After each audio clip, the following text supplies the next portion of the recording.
No, I listen to it all the time. I tell all my friends to Smack It Raw.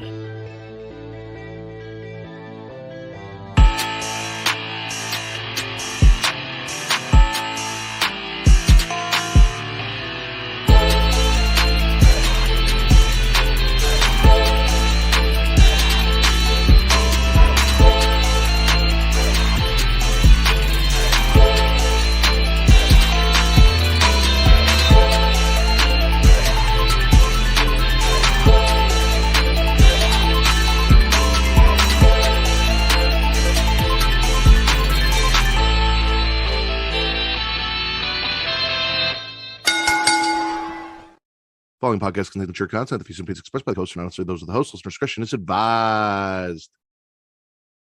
Ladies and gentlemen, welcome to the number one wrestling podcast, formerly on Pornhub, Smackin It Raw podcast. I am your host, the patron saint of podcasting, the warden Matt Ritter, and I am here with my co-hosts. She is host of the She Lead Showcase, Inside the Mind, Story Time with, and Getting Off. She is Miss Katie Kinsey, baby. I'm not gonna do in the crowd anymore because I'm busy. You're still technically the host of it. It's just not really a thing anymore. I'm doing my best. You are. You're doing great.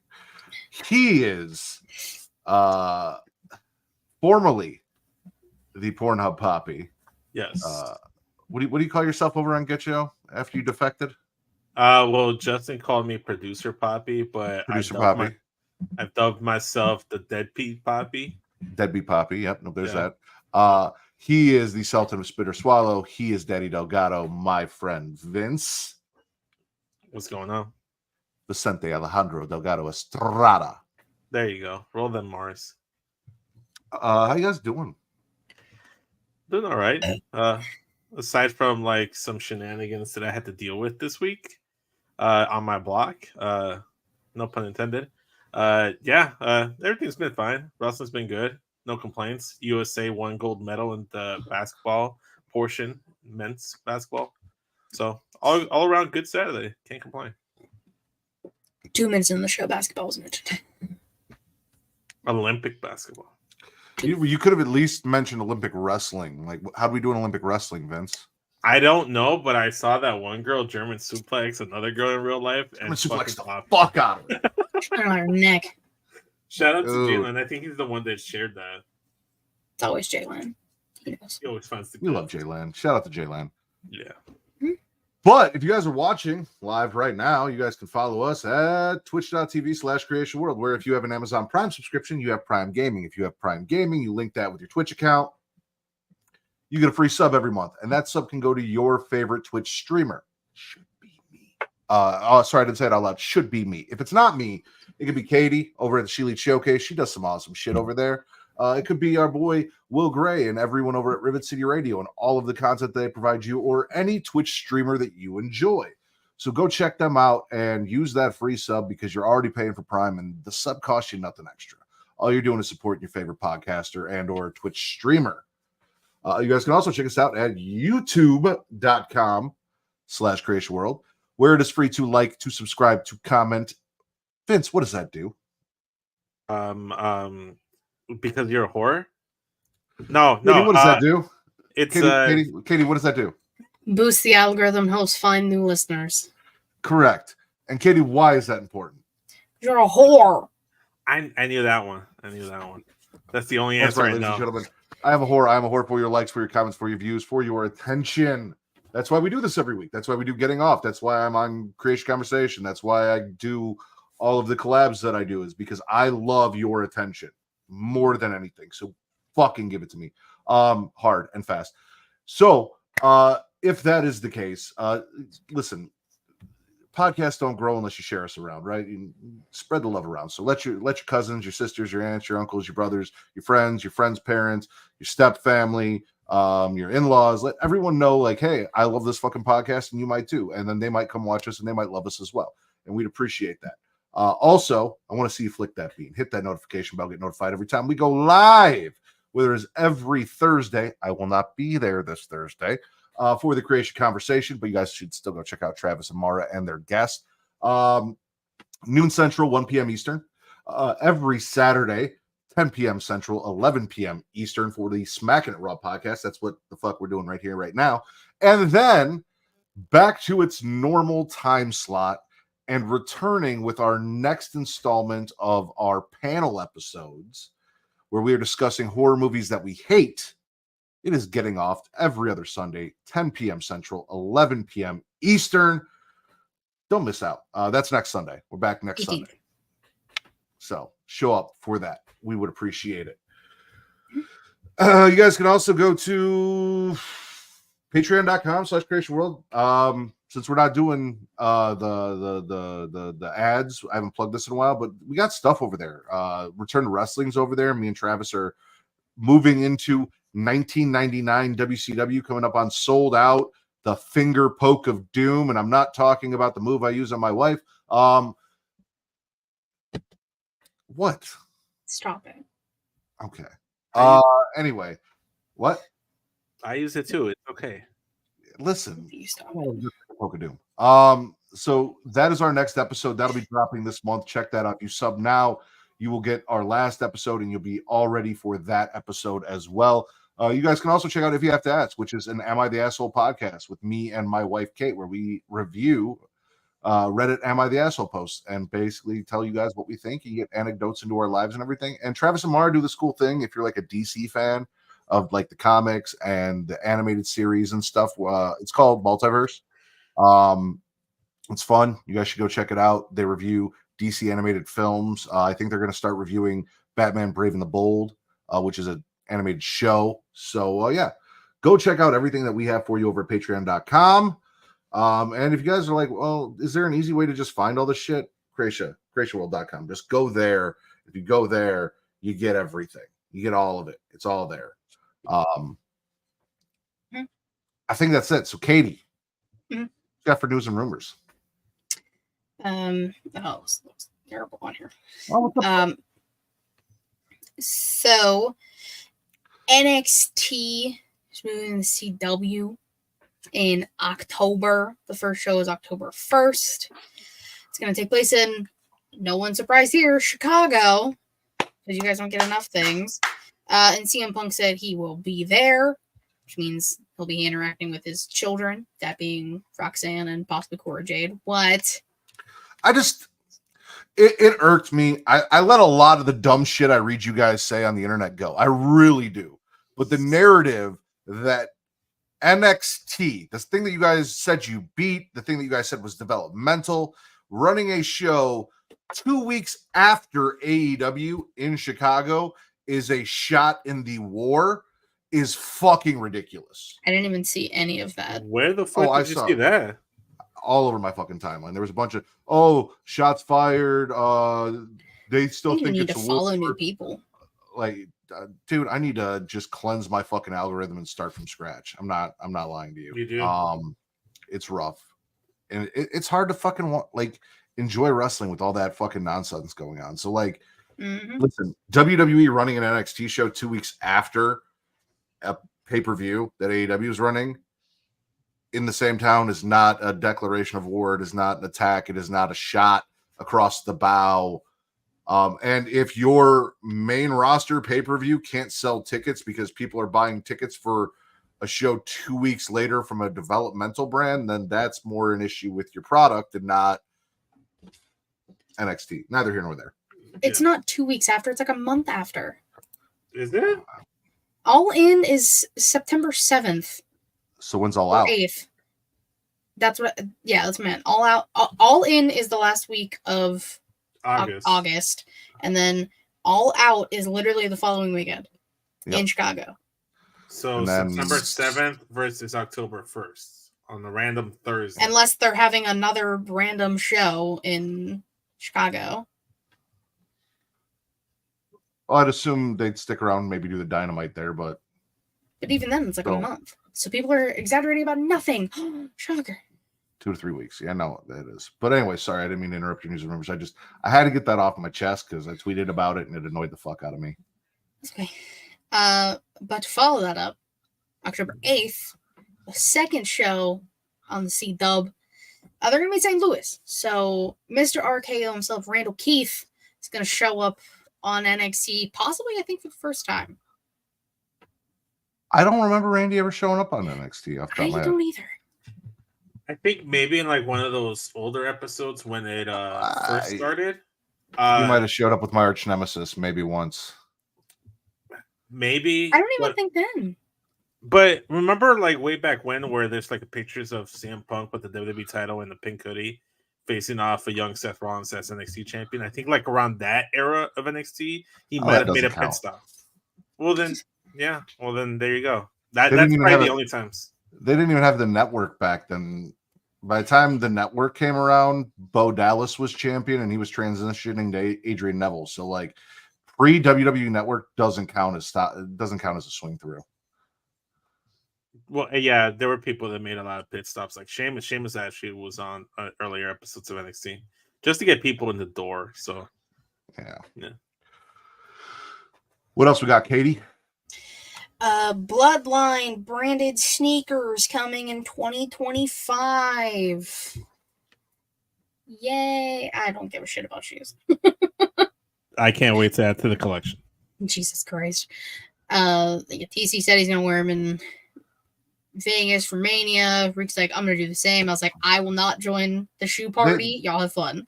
They have to be ones, though, right? Like, they have to be because... I don't remember what they said they were.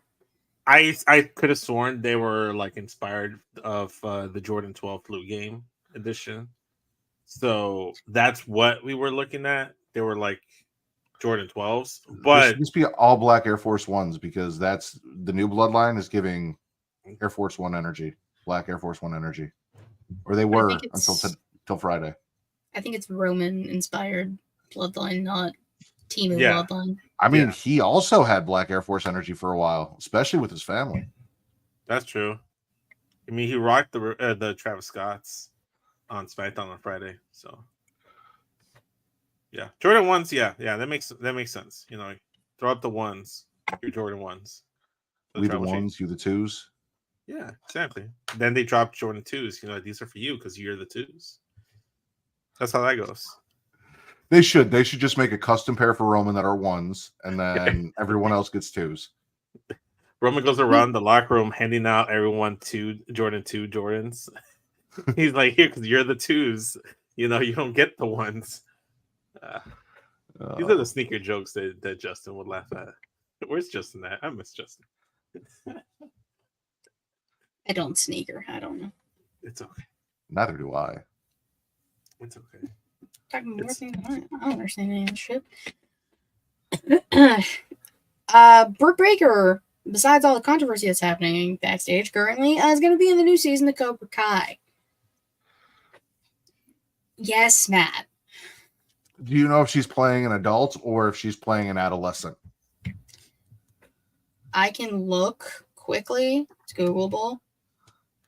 I'm just curious if she's going to be one of those 30-year-olds playing a 17-year-old or not.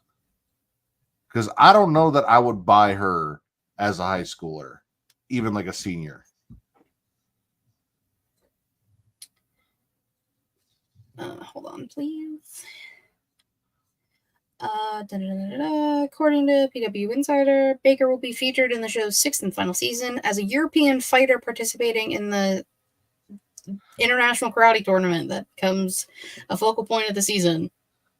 I hope she has lines and she has to do an accent. It's all the information I have, my dear. So that's I was told really nothing about this.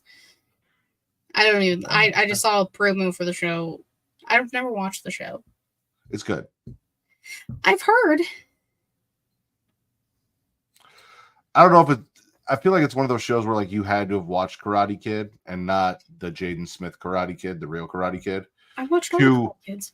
Okay, well then I feel like you would enjoy it. Like that's what I was going to say is if you've seen the movies, then you will appreciate and enjoy it more than maybe just stepping in without seeing them because there's a lot of callbacks to the movies and stuff like that might not matter to you that probably matter more if you know what you're talking about. If you've seen the shit. If you know type shit. Yeah. Okay. AEW Overdrive will be happening on Saturdays at 10 after Collision. It's basically AEW meets ridiculousness type things. It's like a clip show where things happen, action-packed things happen, and AEW wrestlers talk about it. Okay. It's the same. Depending on who the wrestlers are, yeah, I may check that out. I may not. If Chris Jericho's hosting the show, I'm fucking out. Based off of what I've seen, I know at least one episode will be hosted by The Acclaimed with Daddy Ass. Is Bowens doing the talking? I fucking hope so. Anthony Bowens for the win. It's a gargle right now because Max Caster is just something else. Well, damn, Tommy. Hello to you too. But what about? Oh, there we go. There we go. Okay. I was like, what about? Why does everyone come in and say hello, Matt and Katie, and then like I don't know the hello for you separate? So it's either a thing where they just want to package you two together, or it's a thing where it's my own specific comment for whatever reason. I don't know. That's Tommy. Like he's mainly the one that does it. No, Will does it too. Oh yeah, well, maybe it's a Rivet City adjacent thing. Alejandro's on his own island. There you go. Congratulations. Okay, I'll accept that. All right, so AEW Overdrive, at least one episode host by see, I feel like they need like a host and then they need guests on the panel to talk about the stuff and have someone else. That's neither here nor there. Like if you're gonna copy ridiculousness, just copy it. But that's and that show's been on forever. Yeah. It's the only thing that MTV plays now. Like they don't do anything else but ridiculousness. I know. I hate it. It sucks. Kate used to be obsessed. That used to like, if anything, if we weren't watching anything, that was just on all of the fucking time at our house. Yeah, I couldn't do it. She stopped doing that though. Thank God. Kudos to you for putting up with it. Night's going good. Tommy, how's your night going? Also, Katie, what else you got? Two more things. Kevin Sullivan, what was he? What was his thing in WCW? That everyone talks about? Dungeon of Doom leader. He was the booker who was the leader of the Dungeon of the Doom and was booking very early WCW around like 95, 96 before Bischoff fully took over. And okay. Yeah. Okay. So he passed away. When did I send that? Friday? No, there was no way that was yesterday. It was Thursday. It might have been yesterday. I don't know. No way. No, it had to be Thursday because we talked about it Thursday when we were going to do our getting off call. Oh, yeah. Yeah. So, yeah, that happened. Tommy's been lazy all day. Nothing wrong with being lazy. Lazy Saturday. Nothing wrong with that. And then the last thing, Triple H, Papa H over there, announced that starting September 4th, as I have written down, a speed tournament for a women's championship will start taking place on X. It's Twitter. It's always Twitter. So, yeah, we will be getting a WWE Speed Women's Champion to go with the Men's Championship, which I'm pretty sure Andrade is still the champion. It was yesterday. What the hell? Dude, time's not real. I thought today was Sunday. Time's not real. Damn, then that was no, it was, yep, it was yesterday because I remember I talked to you on the actual getting off call because I was like, you guys were just popping off and I was just trying to deal with people at work. Yeah. I remember now. I have no idea what's going on. I'm just here. Dude, I also thought it was Sunday today. Don't feel bad. Zelina first winner. Hey, listen, I didn't watch shit for the WWE Speed Tournament outside of the one match that I got when we went to Smackdown Live and I got to see Vince in person and we hugged and he didn't give me my Smackin It Raw sign that he says he had made for me that I was supposed to put on the door behind me. But I will watch because, again, I love women's wrestling content. I will watch a women's speed tournament. We're not getting the Mae Young Classic again, and I missed that. So, like, yeah, I'll check this shit out. And it debuts on my daughter's birthday. She turns Woo. 4 on September 4th. Woo. Oh, I love when that happens. I was confused because I thought Tommy was spoiling the predetermined winner being Selena Vega. So I totally threw me off. That's why I was like, I don't know what the fuck's going on. I'm confused. But Is that all you got first, Katie? Yeah. That's all I had. What were you gonna say, Vince? No. Well, I'm just glad the women are on speed as well. You know, they get a chance to compete and have matches as well. No. I'm just glad the women are on speed as well. Is a wild statement out of context. Don't clip this though. Out of context. Oh, absolutely clipping that.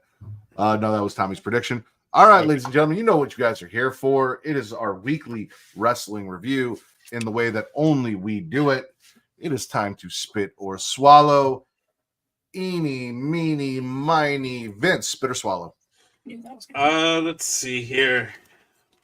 I guess I'll just start off with SmackDown since the thing that's freshest on my mind.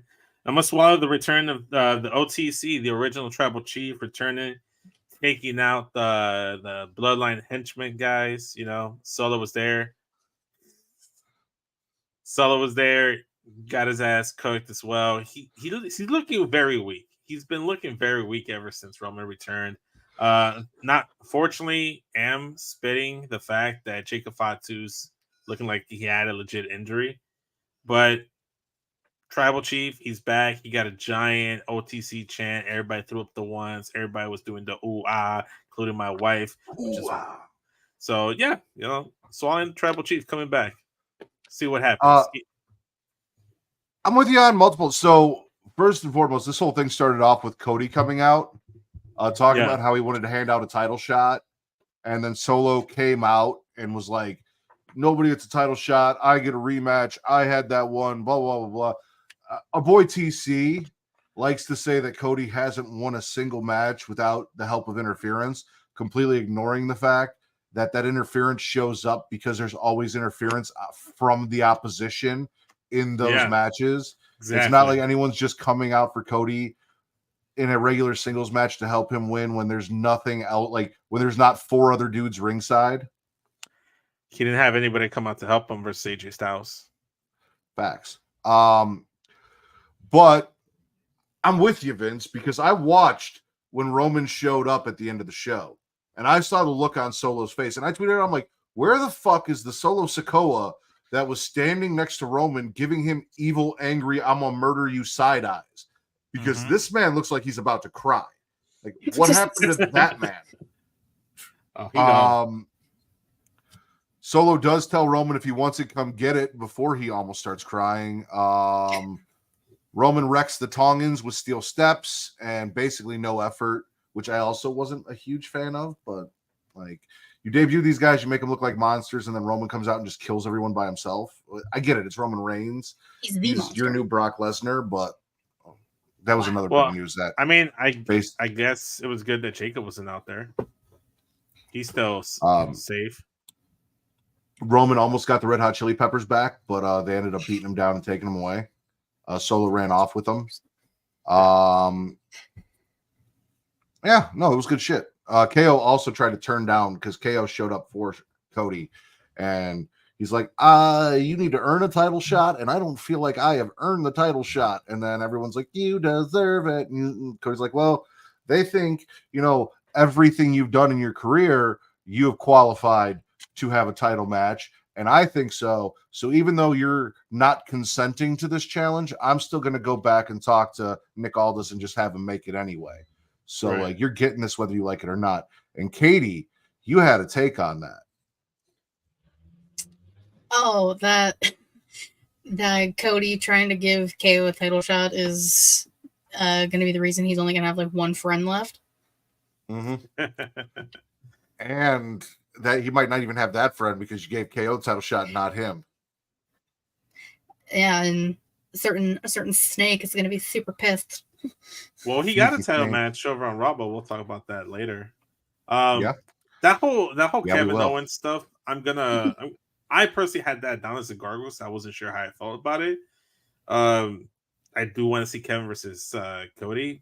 If this leads to an eventual Kevin Owens heel turn, and really adds spice to a potential feud between Cody and Kevin, I'm all for it. But if it's just, hey man, let the best man win type of deal, and he still stays a babyface, I don't know if I'm gonna all enjoy it, because like you say, Matt, like the in-ring wrestling stuff is cool, but I'm here about the foreplay, the before we get to the in-ring stuff, and that's what I really want to see.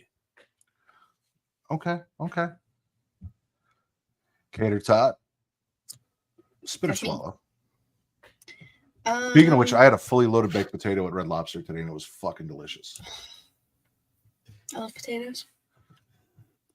I'm going to swallow the Wyatts versus Team Angle 2.0.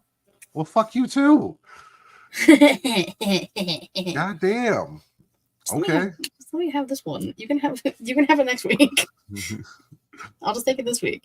It was great, fantastic match. Everyone involved, kisses. It was great. Good job, everybody. It was the 11-year anniversary to the day, I believe, in the same place that the original Wyatt family debuted. So it was very apropos that they did that. And obviously Gable and the Creeds are fantastic in ring, and then Gacy, Loomis, Rowan, fantastic. It was great. There was a lot of synergy. It worked. People were like, "Oh, well, how's the gimmick gonna work in me?" Fantastically. It worked well. It worked great. Now we get more. Maybe Nikki Cross versus Ivy Nile in a few weeks. Maybe keep this feud going. Well, so yes, but hold on, because you're like, Ivy's going to be with her boys, right? And she did bump into Maxine backstage, and Maxine was like, "Yo, what the fuck?" And she's like, "Well, like they're athletes and they're competitive and they're on steroids and they get amped up." She didn't say that. And then she's like, "Yeah, but they're being mean, and I don't like that they're being mean." And then Chad's like, "Fuck you, bitch. Hey, Ivy, we're over here. Stop. This is a cult, and she's going to ruin the cult vibe. Don't come drink the Kool-Aid. Come drink more Kool-Aid. You're not fully on board yet." And dragged her away before Maxine could talk sense into her about the evil deeds that Chad Gable is doing and what he is being punished for. Evil deeds with the Creeds. Evil deeds with the Creeds. Myself. Also, I got shit for it on Twitter. Okay. Shocker. Well, I said that, and I rewatched it, and my first impression when Uncle Howdy originally hit the Sister Abigail, I criticized it a little bit, and everyone came at me because whatever. And I said, on the replays, it looked better than I thought it did the first time. I thought it looked a little stiff, like he wasn't as fluid as I would have liked it. But they came out to shatter. I like that. I appreciate that. I don't know if I just want them to just be just the Bray. You know what I'm saying? Like, it's an homage to Bray, and I get that, but I don't know if I just want them to use everything Bray Wyatt. Like Uncle Howdy coming out to shatter, absolutely. The group, I was kind of hoping would get their own song. It was a nice moment. Moments are cool. I don't want the predication of this faction, even though it is the Wyatt Six, and I get that, like it is, to completely hinge on the gimmick of Bray Wyatt and have nothing else to itself. It's possible that since this was like the first time that like they were in ring, then maybe that's why they used Shatter. And like I said, it was the anniversary of the original Wyatt family, so like maybe there was all of that there. I mean, it's possible we could get new music. They change music on the fly all the time. Yeah, just don't give me like. Actually, let me take that no back. Death Rebel. You Shatter. Do not give them a Death Rebel song. Fuck that. Never mind. Just Hit up Jalen if you want a beat.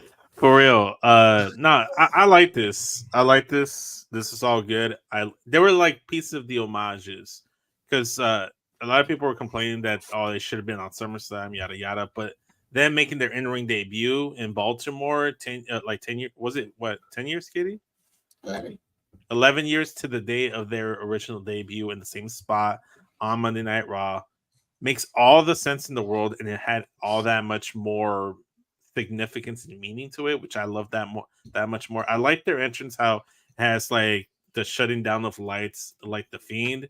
It has Shatter like Bray, but it had the rocking chair of like the old cult leader Wyatt family with the lantern. I saw someone make an analogy that almost felt like with that symbolism was like Bray taking the lantern from Bray's hand and continuing on from where he left off. And maybe it can be something different, but I'm with you. I don't want them to just like hammer in the point that, oh, we're here to honor Bray Wyatt, for the same reason I don't like people hammering home the Eddie Guerrero stuff when it was Rey Mysterio. Like, oh, like he doesn't become Rey Mysterio. He's just an avatar for Eddie Guerrero, and that's what you don't want to happen with the Wyatts. Exactly. Yeah, no. And that's my thing. Like, don't get me wrong. The moments are cool. I loved it in the moment, everything like that. I want this to have legs on its own without it having to live off the legacy of Bray Wyatt for the rest of its run. I want it to build something more and be something cool and something more than just that faction that pays homage to Bray Wyatt. How do we feel about the team name of American Made? I wasn't really feeling it. I think I'm liking it more and accepting it, but I still don't love it. It's not they're a heel faction, so like, yeah, no, it works. Okay. I like their 3-piece moonsault they had in the match. That was really good. Like between each Creed brother and then Chad on the top, like each doing the moonsault. That was really cool. So they all looked good. Everyone looked good. Since Katie stole mine, I'm not gonna let her steal another one. Swallowing wrong banner. Your new United States champion, hitting it and quitting it repeatedly before being interrupted by Santos Escobar. We also had the Santos Escobar Andrade match where Carmelo Hayes returned. So that was fun. But no, Santos trying to get that the U.S. title shot. Vince, how do you feel about Santos if he is the first contender? Either him or Andrade as the first contender for LA Knight, probably taking an L. Well, first off, I want to begin by you mentioning once again taking something off my Spirit Swallow board, because my next one was going to be the two Mexicans facing each other on SmackDown and guaranteeing that one Mexican is going to challenge for the title. So that was nice to see. But listen, they've already been doing stuff with Santos and LA Knight. They've already been hinting on it prior to him winning the title. Now it's going to have like the added highlight of the United States Championship. Santos Escobar, as much as I love him, it doesn't seem like they're doing much with him. And as long as it's going to be a good match, maybe he can circle back to having that United States Championship. I really thought Andrade was going to pick up the win, but then I forgot he had beef with Melo. So maybe once that settles, Andrade can be the United States champion down the future, and then they can circle back to Santos taking it off of him. Who knows? But it's gonna suck for Santos, but it's gonna be good for LA Knights. Maybe a Santos time would come later on, but the match is gonna be good. I'm mad that I left my wallet upstairs. I meant to bring it down here because, like, I need Hit It and Quit It merch tomorrow, today, yesterday. Yeah, I need that Hit It and Quit It merch. Take my fucking money. I will buy Hit It and Quit It t-shirts, Hit It and Quit It hats, Hit It and Quit It underwear for sure. Hit It and Quit It condoms. I don't think WWE sells condoms, but if they did, yes. They don't. We could sell Hit It and Quit It condoms. I mean, do you know a condom manufacturer, Vince? I mean, Travis knows people. He has connections. He does not. All right. None of the $1 million ideas that have come up on this podcast is Travis actually. We're still broke as fuck. All right. We could have had a whole line of dildos. We could have had Pogs on Pogs. We could have had a dating app, made a shit ton of money. No, none of that. Right. You know why? Because Travis didn't follow through with any of my ideas, and we're still broke as fuck. But we should make Hit It. If WWE doesn't make Hit It and Quit It t-shirts, we should. I'm still waiting for him to figure out what the fuck we're doing with our merch. We don't even have any merch up right now, or not much, because we're still in the transition from merch sellers. So That sounds fun. That's what I do myself. hey, I'm still waiting for my getting off t-shirt. Katie should just My handle sister's the busy. merch. My sister has to make shirts for like everybody right now. She's a little busy. I was gonna ask her when I know she's done with everything else. She had a wedding to do too. She's busy. We talked about this long before her wedding. Hey, she's been planning the wedding stuff for a while. She did everything herself. Hello. Welcome to the show. Vince, spit or Yes. swallow. All right. Well, since he keeps taking everything, I took one thing. Katie took one thing for me. What are you talking about? Everything. Also, I wasn't Did going you to only take all have? the night from you. Did you Cody- only have two things on your notes? Cody and Kevin was my next talking point, and you beat me Well, to it. hold on. You know how we do things on the show, right? Like when we talk about a subject, we talk about the whole subject. So if I'm going to talk about LA Knight and Santos, I'm going to talk about Santos's match. If you bring up, To be fair, I wasn't going to Bloodline- bring up that LA Knight. I was only going to bring up the match itself. Anywho, but okay. it started with LA Knight and hitting it and quitting Yeah. it. Yeah. Yeah, the promo didn't do Yeah. much for me. It wasn't until Santos was there that I cared. All right, so I'm gonna steal a gimmick of a running gag on the show, so to speak. What the fuck is going on with A-Town Down Under? Why the fuck were they on Raw just so they could show up on SmackDown on the same fucking week? We were hearing rumors that supposedly they were going to be traded over to Raw, and that's why Randy was there. Okay, Randy showed up on Raw. He didn't show up on SmackDown. Why the fuck were A-Town Down Under on Raw to face Awesome Truth and then come over on SmackDown to lose to Street Profits? Like, it makes no sense. And then next week, Austin Theory set up a match for Grayson Waller versus Kevin Owens, and I guess I don't know what's going on. Well, like, how does this make any sense? I just need something to make some sense. I need some explanations. I'm going to defer you to my social worker. Wow. Okay. That's crazy. I almost was one of those. So there was a trade of sorts for the week between Aldis and Pierce, as in A-Town Down Under went Raw, and apparently Foley in the trade is Vinci on SmackDown. Jay No. and Sammy are allegedly. What do you mean, no? Vinci was he was drafted to SmackDown. He was on Raw with Imperium. Giovanni Vinci at the draft was drafted over to SmackDown individually by himself and has not shown up, period, at all on any WWE programming up until this past SmackDown where he had a vignette. But he was drafted individually from Imperium. If you go back and watch the draft, it was Ludwig Kaiser and Gunther, and Giovanni Vinci was drafted to SmackDown on the post-supplemental post-show draft or whatever. It is Googleable, and I did Google it. It does say Vinci was selected by SmackDown in the WWE draft. But I'm pretty sure he was on Raw not that long ago after the draft. So, No, he wasn't. He never showed up in after he lost. April, he was on Raw because that's when Ludwig kicked him out. Yeah, and then because the he was following allegedly week, flirting with Tiffany.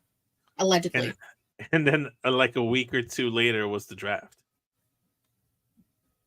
the draft was after Mania. Yeah, Time's not real. I don't fucking know. it's still Sunday, guys. It's still neither Sunday. here nor there.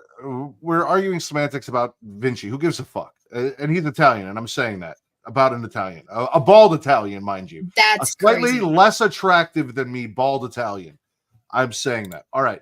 Not important. What is Recognize it. important is allegedly, as my social worker said, allegedly, Jey Uso and Sami Zayn are going to SmackDown for one night. Randy Orton and A-Town Down Under went over to Raw. Not a permanent transfer. Listen, I'm with you, Vince. The trade doesn't make sense, especially if Jay and Sammy actually do go to SmackDown, because that's rumor and speculation. We haven't seen that yet. As of now, it was just a allowance thing. And TC said, oh, well, they explained it because Gunther deserved a rematch, which we're not even there yet, and we'll get back to that.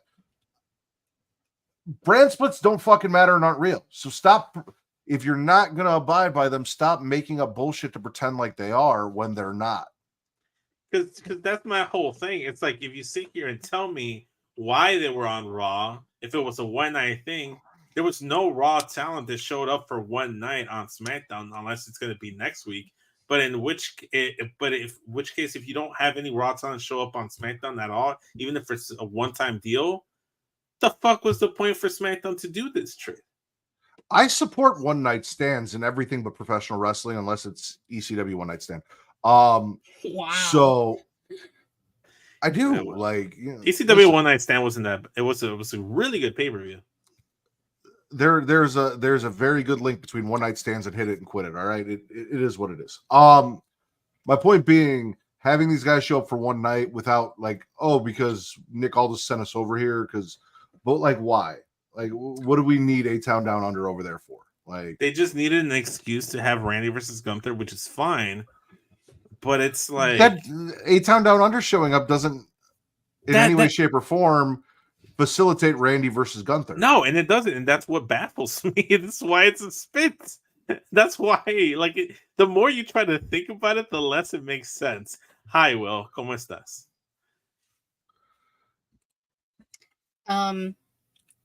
My only thing on this is Randy being on Raw, not a one-off, because he will be on Raw this next week as well.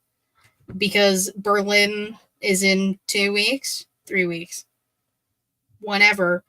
So he's basically just going to keep showing up on Raw, I'm guessing, until this match happens. I don't know why we're even getting upset about this, guys. It doesn't fucking matter. It's because when I tweet out things like brand splits aren't real, and fuck it, we're already here, so we'll just talk about it. As we've been mentioning, there's no point in doing it separately.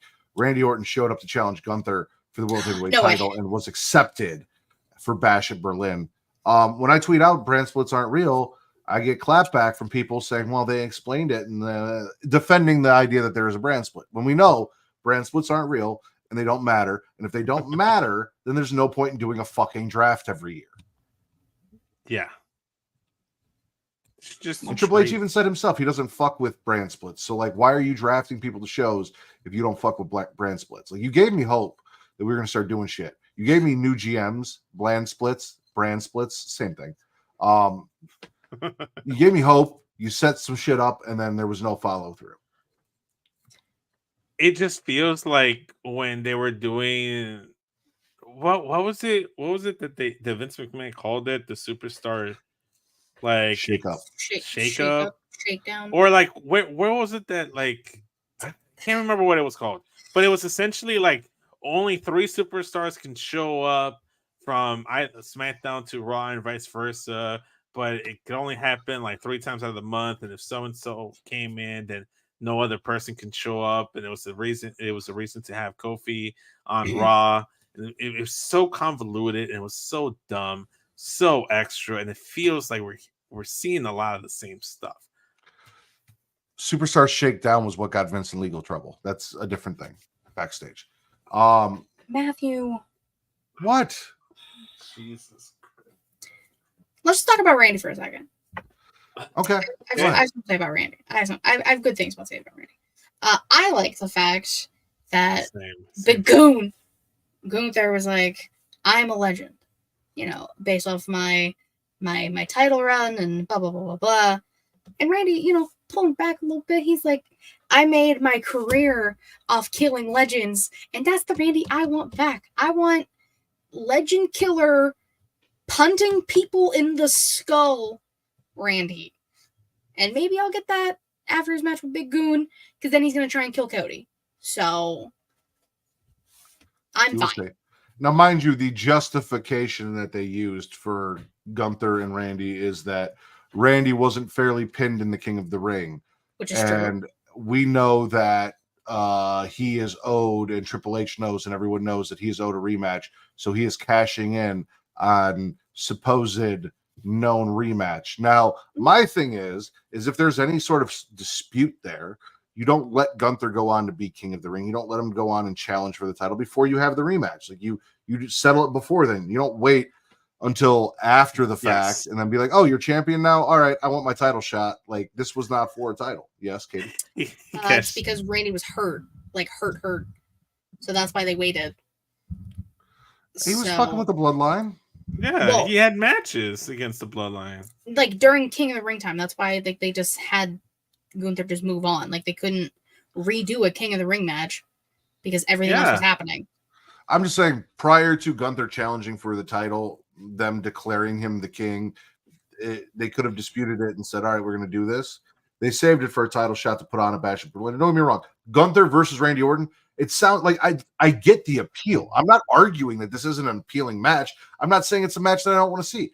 I'm just saying, don't fucking tell me that there's a brand split and then pull this shit and expect me to just fucking bend over and take it and not complain about it, because my whole gimmick is bitching about brand splits and has been from the go. Listen, at least treat me out to dinner and explain to me why you're bending me over backwards before I take it. I've always explained to you why before I did that to you, Vince. I'm talking about WWE specifically, not you, man. Yeah, no. I can't help you, Tommy. I can't get you caught up. It just is what it is. But Miss Katie Kinsey, baby, spit or swallow.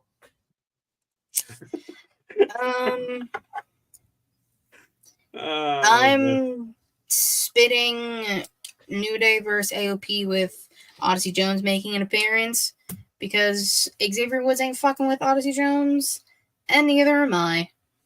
Because Temu factions is what the Twitters have been saying. Bloodline, Judgment Day, Temu factions. And everyone has been shitting on Odyssey Jones. Also for fair reason, because he's also a transphobe, so like I don't fuck with him on that way either. Whoa, After all that shit happened. True. What? I didn't hear about this. Oh, this was a while ago. You know, when he was like drafted 2 years ago and they weren't doing anything with him. Yeah, during that time. I just don't fuck with the guy. And Xavier Woods was a little hurt that Kofi had to apparently call in a reinforcement that he was unaware of. I don't like the fact that they're going to tease this New Day breakup bullshit, and I haven't liked it from the jump. But when it at this point, when it inevitably happens, I'm team Xavier Woods all the way. Oh yeah, absolutely team Xavier, and I love Kofi, but yeah, no, team Xavier. Yeah, love Kofi, but no. You've got bad allies. You're doing the thing that everyone's begged you not to do, that you swore you'd never do. Odyssey Jones is a Big E. Nobody will ever be Big E. Listen, I had Odyssey Jones finally making his Raw debut as a Swallow, because I'm like, hey, he looked good. He looked dominant. He looked like he was welcomed in by Kofi. I was gonna gargle that that Xavier was like he was bothered by it. Hopefully, it doesn't lead to the split. Until I see it, I will die on the hill that the New Day will never split. They'll never do a tease. I think maybe this will lead to Kofi and Xavier maybe doing a match or something, but it won't split up the New Day. Big E will come in and return, even if it is in the managerial role or something before that happens. But especially after what Katie's saying about Odyssey Jones being a transphobe, so now I'm going to just spit up now. Fuck that. I will say this. With Big E being out and his future being in question at best, this is, even though he will always and forever be a part of the New Day, not having that third man so that one of them can go challenge for a singles title, the other can stay a tag team, them essentially being a tag team, and then or being two singles wrestlers in a tag team that is still it doesn't work as well without Big E. It doesn't play as well without Big E. And I love Kofi and Xavier. But without Big E, it's not the same. So like, if he can't come back, if that's unfortunately out of the cards, and it is what it is, and we need to move these guys on because they're stalling, you know, I'd love to see the New Day last forever. I absolutely would. But if there's no momentum behind them, if they're not doing anything, if you can't just keep them as champion and have them just win titles over and over and over and over again, because you have other talent in the division, or because Triple H doesn't like to book black wrestlers. Whatever the case is, in a wedding light, It's the latter. you got to break them up. Like, you got to do what you No, got. listen. I know you've long have said that they could break up the New Day even before Big E's injury, that he can turn heel, and that's how you go with the Big E run. But I'm a die on the hill, and a lot of people have said this, and I'm continue to say this. They have to continuously be that team. They have to split them up, fine, but do it via the non-existent draft. Have one on SmackDown, have one on Raw, but don't have an actual split. They've done it before. Yeah, they can do that as long as they don't actively just like have one turn on the other. I don't want to see that. I don't want to see it. If I see it, I will actively turn off my television screen. I'm excited to tell you guys something that you guys don't know about. So, we all remember Persia Pirotta, right? Yes, no. Stephanie DeLander. Steph DeLander, yeah. Persia Pirotta was Indy Hartwell's tag team partner before she joined the Way. She's out on the Indies as Steph DeLander. She was Matt Cardona's sidekick after his wife got, the better job and the more money and more success when she came back to WWE. So she's over in TNA, and she has had an ongoing love triangle with PCO, the Frankenstein monster. I didn't get to talk about it last week because we were short for time, but they had a wedding last week, and Matt Cardona showed up. Cardona. I don't know where the fuck that came from. And ruined the wedding. It still went through. It still happened, but he trashed it. She is not happy about it. She is not happy. This week on TNA was supposed to be the honeymoon, and she was picking out lingerie. She had a hot tub. She was waiting for PCO to show up, and then she finally gets the text message, and she thinks he's coming. She opens the door, and it's Matt Cardona, and she is not happy. Matt Cardona and his goons attacked her husband outside of the hotel room, claimed that Steph DeLander is his property, and then curb stomped PCO so that he could not. What is the term I'm thinking of? The term for when you have sex on your wedding night to seal the deal. Consummate the marriage. Consummate. That's the word. Consummate. Something Drake Maverick couldn't do.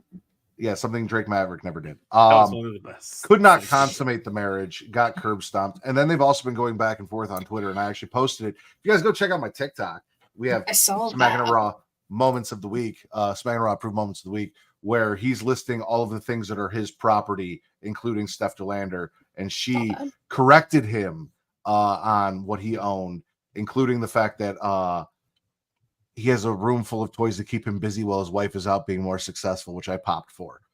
So Steph DeLander and Matt Cardona falling out over fucking Frankenstein's monster is actually, I was very unsure about it because they had a date and AJ Francis broke it up and it was a whole thing. I'm like, I don't know if I'm feeling this.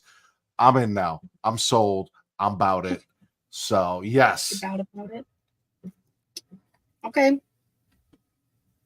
Sounds interesting. Sounds interesting. It sounds right up your alley too. It is. The tweet makes more sense now that I have context. Vince, spit or swallow. Let's see here. I'm saving the big one for last, so I'm trying to get all other stuff out of the way. You know what? I'm gonna throw a random in here. I promise not petty. I'm gonna swallow Tony D and Obafemi being passive aggressive towards each other backstage. We've seen it for the last 2 or 3 weeks or so, where Tony D'Angelo is coming out and arriving, and then Obafemi just bum rushing past him, almost disrespectful to the Don. So what does the Don do? In the middle of Obafemi cutting the promo in the backstage parking lot, he comes through and cuts in that interview, makes it about him. Obafemi was not having it. They're teasing Obafemi versus Tony D. That's going to happen at the next NXT pay-per-view. I'm all about it because what did I say last week? This man needs a fucking championship, not a fucking trophy cup. Give him a fucking strap. I would even be okay with Obafemi costing Tony D'Angelo the cup in his match against Baby Regal to set this up. Now that's what I thought was going to happen. Let me. So we're talking about my Don. He is a giving Don. He's a good Don. He's a generous Don, ladies and gentlemen, because not only is all of this going on, but while this is going on, we also have the president of the He-Man Woman Haters Club, Baby Regal, who is not letting women into his faction. And the Don's like, you know what? You want a shot at my cup? Ren has a match tonight. If Ren wins that match, you get a shot at the cup, but you got to let her in the group. Like, he's getting women jobs that don't even work for him. Like, he's just out here creating jobs where jobs don't exist and breaking down sexist borders that are being put up for no reason. And what does Ren Sinclair go out there and do? Not only does she win her fucking match and get her spot, but also gets Baby Regal his cup. Yeah. And I'm about it. Like, my boy Toni out here just creating jobs for women and, you know, places for them to be and shine and helping them get to where they want to be, handing out title shots generously to a competition in Charlie Dempsey. And then Obafemi, you know, he wanted to be rude, and the Don was like, all right, well, if we're going to be disrespectful, we're going to be disrespectful. And he got disrespectful right back. Like, it is what it is. Mm-hmm. Mm-hmm. Hey, listen, when that PLE in Italy hits, Tony D's got to be there. Same with Giovanni Vinci. They all got to be. They all got to be there. It's gonna happen. Katie, that's me. Spit or swallow. I'm going to. Where do I want to go? That's. Oh, hold on. We talked about that. Let me cross that off. Do I want to take another one from Matt? No, I'll be nice. I won't. I'll be good. I'm gonna swallow Pete Dunne versus Trick. Keeping in NXT. Yeah. Did you know they're apparently the same age? Did not know that, but it makes sense. Like, it's Pete Dunne was a young boy. He's just been around a while. He was a young boy. A young lad. Very young when he started. I was like, because I feel like he's been in NXT forever. And, like, it's kind of true. Well, NXT UK, then NXT, yeah. And then the whole main roster debacle happened. He was there for the first TakeOver Chicago. Wild. Peter Dunne forever. Against the fellow big strong boy. Big strong boy. Who's hurt, which still sucks. But no, it was a good match. And I like that Trick is trying to, like, I can't even say, like, redeem himself, because, like, he doesn't really need to redeem himself or anything, but, like, trying to get back in, like, that mindset of a champion. And he went to Pete Dunne, who has been a champion in the past, for a little bit of advice, and he's like, no, fuck that. And then they fought. Pete won. And then they started scrapping in the back. So it'll continue. I'm not mad at this feud. It's a fun little feud happening. You know? It just lets me know that Pete Dunne can multitask, because he likes to feud with Sheamus and hit him with a shillelagh on Raw, and then comes over at Tuesdays and mess with Trick Williams. So we'll see. I like it too.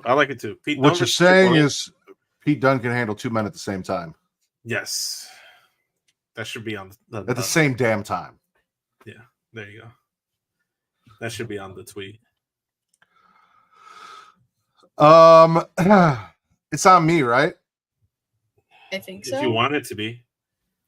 Ladies and gentlemen, speaking of NXT Great American Bash, one of the greatest things in recent NXT history occurred. You're welcome. And I'm not even about Axiom and Frazier, right? Like, if they lose their titles, it is cool. It is what it is. However, on this night, I was the biggest Axiom Frazier fans. I needed them to retain in their match against Matt's shitty kids. Not only did they retain, but then one Wesley Lee turns on his fellow Rascalz, fed up with the bullshit and the gimmicks and the treehouse and the games and losing. These men showed up, and I told you, Vince, that men's needed a mental health break, and these boys, not good friends, didn't let him take it and came out and dragged him away from his mental health break, and this is the result. this is what we get. Man snapped and fucked those boys up. And I have, for the first time since MSK showed up pre-Riddle era, eating popcorn and hang out in the ring, cheered for Wes Lee. Wild. What turn of events. Good on you, Wes. Listen, for me, that's a gargle. Just because, like I said, I'm a big Rascalz fan. I like MSK. I doing the thing and everything. But this could be something good for Wesley because he needed something. He couldn't just be the workhorse North American Championship guy. Heel turn, it gives him something to do. He could propel him back to the North American title or maybe even the NXT title. Who knows what they're gonna do? It's sucks to see. It sucks to see. As much as it made sense, and I knew that like Santos versus Ray was a thing, or even Dom versus Ray, like still sucks to see two people split up that I don't want to see split up. So just like with the New Day, I never want to see the Rascalz split up. So I mean, it is what it is. It's a gargle. Back, Mr. Singh. Well, so there have been multiple Little Rascals references in this episode. He-Man Woman Haters Club, the Rascalz, except they spell it with like a fucking Z or whatever. I love that everyone has been waiting for Baby Rollins, Nathan Frazier, to turn on Axiom. And after that shit happened, Frazier's like, I demand an apology from everyone on Twitter. He made like a Google Doc of like apology to Nathan Frazier and like all of these little things, and it was like details. And it's funny because we've been saying it for a while. The friction in Fraxium, killing it, I'm so proud of myself, has been apparent for months, and everyone thought it was going to happen. And then Axiom started pulling like a no-show kind of thing, and they weren't on the same page. And I, probably like almost everyone else, assumed MSK was going to win on Tuesday. Right. And become tag team champions. And they said, nah, not today. Not gonna happen. And Wesley said, fuck them little rascals. And kicked one of them in the dick and threw the other one into some steps and threw Tatum Paxley's house and all the things. I don't know why. What is the other member of MSK's name? I can never fucking remember. Trey Miguel. No, the other member of MSK. He was Zachary Wentz. Zachary Wentz. Nash Carter. Dude, it reminds me so much of fucking the lead singer of not Fall Out Boy, the other one. Panic at the Disco. Isn't he a Wentz, or is it the Fall Out Boy that's a Wentz? One of them's a Wentz, I thought. It's Pete Wentz, who is the bassist for Fall Out Boy. There we go. Yeah, that one. So I don't know why I can't remember that, but I can't. They both are emo. Don't. Neither here nor there. If it makes you feel better, one Zachary Wentz over on TNA did qualify for a match. Let me see if I wrote down what it was for. A match at Emergence in the X division. It was a triple threat match featuring NXT's Dante Chen. So Zachary Wentz did go over NXT's Dante Chen in a triple threat match to qualify for Emergence. Originally, I had swallowing Dante Chen on TNA, and the winner didn't matter, but I feel like you need a win tonight, Vince. So I'm going to give you that. Your boy, he took an L and in redemption came back and qualified for an X Division title match. Last night he took an L, but tonight he bounced back. Yep. Don't quote Drake at this moment in time. It's not the time to quote. I feel like it is. I feel like it is. And whatever. Yes. Bitter swallow. Well, had that as well as something I was going to spit and or swallows. You had TNA stuff to spit or swallow? No, the Wesley Rascalz stuff. Oh, well, you knew I was doing that. I wasn't going to give you the opportunity. I almost took it from both of you fuckers. Yeah. I thought Katie was talking about something else, and then I saw that in my notes, and I'm like, oh, yes, that's the one. Quick swallow here. I'm going to swallow Street Profits, getting the dub on SmackDown. Triple H doing his best to disprove the narrative that he hates black wrestlers and doesn't book them properly outside of Bianca and Jade. So yeah, they got the win. They look good. They're gonna advance to be number one contenders for those tag titles. If I'm not mistaken, it's gonna be versus DIY, right? Like DIY versus Street Profits at some point, and then the winners of that gets Bloodline for the tag titles. So see what happens. Either it's gonna It's gonna be. I mean, well, I was gonna say the problem is, even if the Street Profits defeat DIY, unless due to Jacob Fatu's injury, it may or may not Allegedly. be a real thing. They want to take the titles off them because they're not going to go with God as tag team champions for whatever reason if Jacob's hurt. They just won the titles. It's their first defense. They're going to win this to go lose to the Bloodline. Wolfpack, Bloodline Pack, Blood Pack, the Blood Pack. The Blood Pack. I don't like that. I like Blade it. 2 reference. Yeah. Yeah. Shout out to Blade. Finally watched Deadpool Wolverine. Got pop. You got a pop for that. So, I'm going tomorrow. So Good job, Vince. cool. Anyway, I'm gonna mute myself now. Katie, spit or swallow. Hi. I'm trying to think of the other thing that you think I might have stole from you. Is okay. We haven't talked about anything AEW, so I'm gonna go to AEW. I'm gonna swallow the shenanigans that keep ensuing between Mariah and Toni Storm. It was more so the match because I've been Hellbent Vixen Viva Van. Oh yeah, she's incredible. So I thought that's what you were talking about, was you didn't want to steal, because I last time she showed up I was like, oh, Viva Van, and then now she's back again. Match itself, great, fantastic. We love women. We love Mariah. We love Viva Van. And then it was Mariah getting a gift afterwards, and it was a picture of her and Toni. Why is that always the thing? Like, why is it always a wrapped picture in wrestling of, like, because it's funny. The Rock gave one to Farouk, like Jericho and somebody I believe did something where there was pictures exchanged. Like, there's always pictures. It was Jericho and KO for the Festival of Friendship, but like that was like the list in the box. No, what there was a list in the box. Maybe it was Jericho and HBK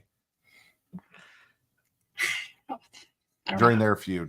I know like they had did like a highlight reel, and I thought somebody got hit with a picture. There was a highlight reel and someone got hit with a TV. Yeah. And got thrown through a TV. I don't know. But it said "Die Mariah, Die" on the back of it. Yeah, that was intense. Toni Storm, as I believe she'd be the Joan Crawford of this situation. Cuckoo bananas. I love it. They brawled. Fuck Aubrey Edwards for stopping Toni Storm for beating the shit out of Mariah with the shoe. Where were y'all when Mariah did it to Toni? Huh? Referee Not court? on the stage celebrating the win. Fuck you guys. So that happened. And then, after Dynamite ended, there was a backstage brawl. Not like CM Punk, Jack Perry type brawl. Like, this one was like kind of staged. Hi, Allison. It was Hangman and Jarrett fighting, whilst simultaneously Mariah May and Toni Storm fighting. So the referee corps and Jay Lethal got involved too. It was just the referee corps trying to break up everybody backstage. But Mariah May and Toni Storm, the best thing in AEW. Period. It's not a mic, but I dropped something. No, I agree. Again, I've been following Viva Van on Twitter for a while. Been a fan of the whole Hellbent Vixen thing and everything she does. Happy to see her getting a shot on AEW. Hey, by the way, guys, you can enjoy WWE and AEW, and you can enjoy seeing people get jobs, places, and do things and see success, regardless of the name of the promotion or the initials. Will you please stop doing that with your teeth? You're fucking with me so hard. You can do it. It's a thing. Speaking of it being a thing, I'm going to go over to another promotion, back to TNA. Speaking of women's wrestling, we had Jordynne Grace versus Rosemary, who brought a butcher's cleaver to the ring with her. Ash by Elegance showed up, got involved, continuing the Jordynne Grace Ash by Elegance feud and also the Rosemary Ash by Elegance feud, because not only can Pete Dunne handle 2 men at the same time, apparently Ash can handle 2 women at the same time. And I envy her for that. Wish my wife would let me. So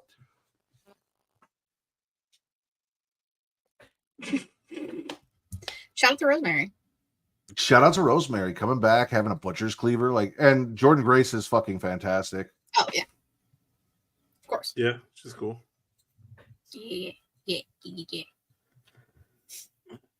Vince, spit or swallow.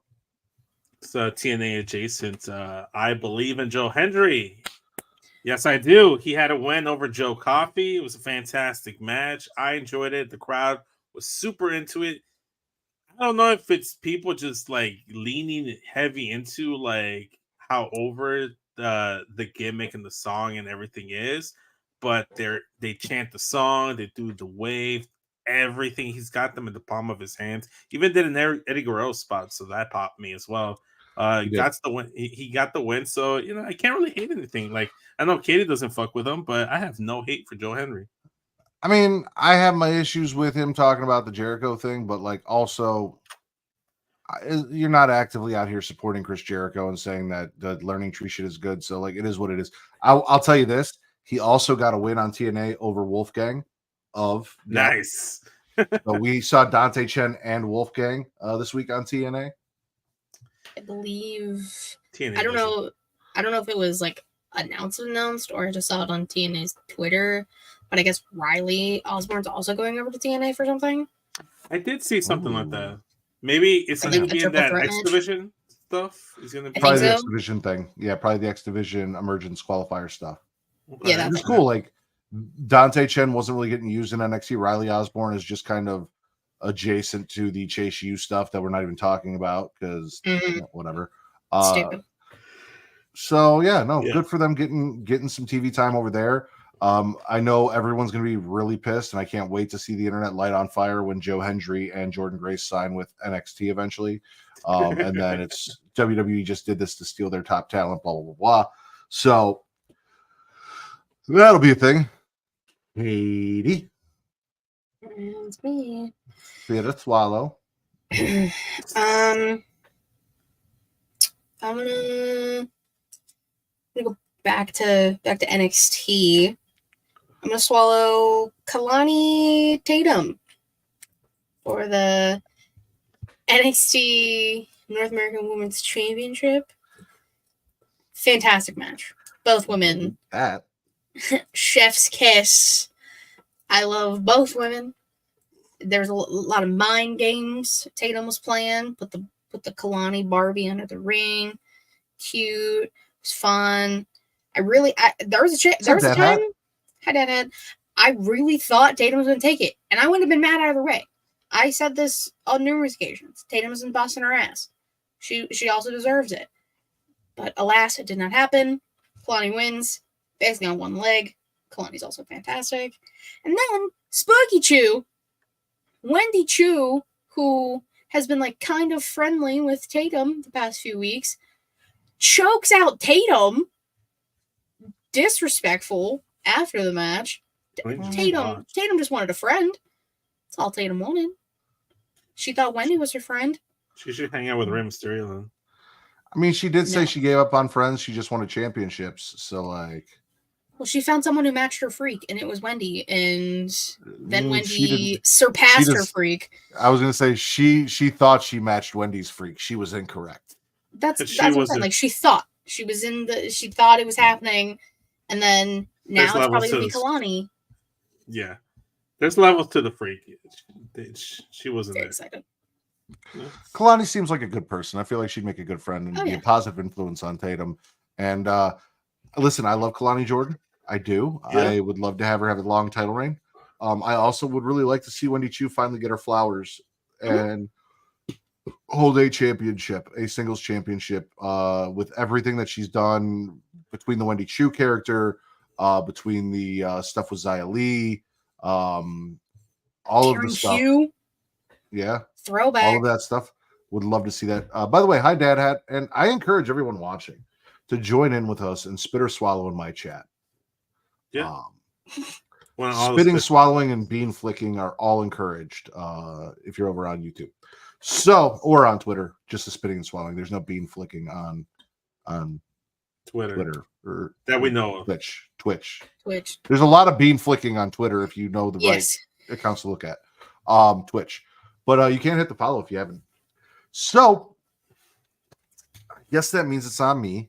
Katie killed NXT for me, You're so welcome. Same.